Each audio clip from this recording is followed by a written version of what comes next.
As we head out with Scott Newby, let's rewind to day one and see how the introduction of his bow hunting experience unfolded.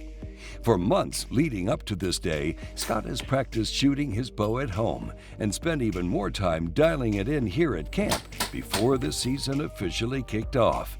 And now, his moment has finally arrived.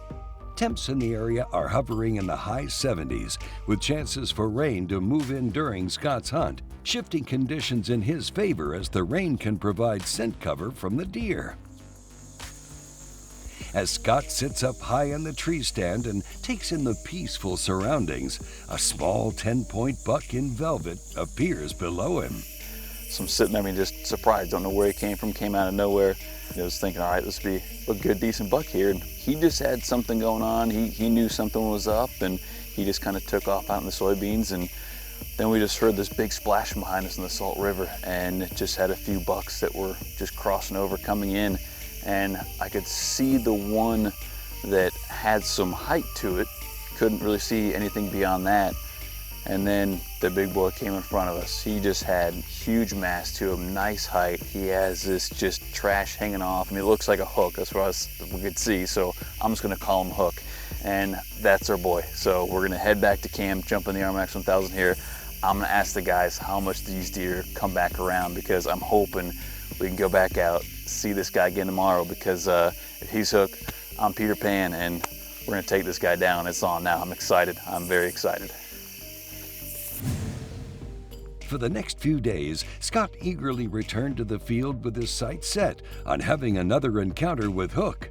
Unfortunately, each time he went back to the stands, all of the deer were making less and less appearances. On this final day of the trip, Scott heads out to the honey hole, where Wade just had success with harvesting an impressive 10-point buck. Lo and behold, there was absolutely nothing that came out in that last hunt.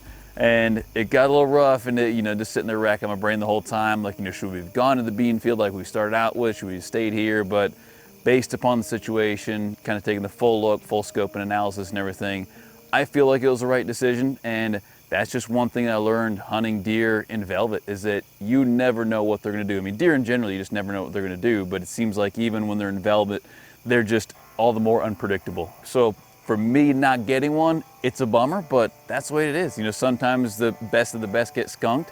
Sometimes the first guys coming in get skunked. So I cannot wait to come back next year. I mean, it gets me more excited to practice more, to shoot more, and just even to study deer more. It's just a way that I can grow as a hunter. And whenever I can do that, I mean, what better way to end a hunt?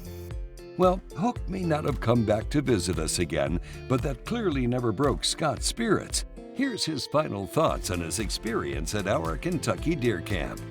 It was such a great experience in camp. One of the hardest things for me was breaking down camp, because there's just so many great memories with everyone. We're jostling with each other, poking at each other, but it's all good time, good laughs and everything, and just that camaraderie that everyone has and the fun time overall. For me, there's no better experience. But I think even if everyone left here empty-handed, we would all consider it a successful hunt and a great time overall. So if anyone can get out there, I mean, please bring people hunting and just have the same experience and share it with everyone too, because it just makes such great memories for everyone.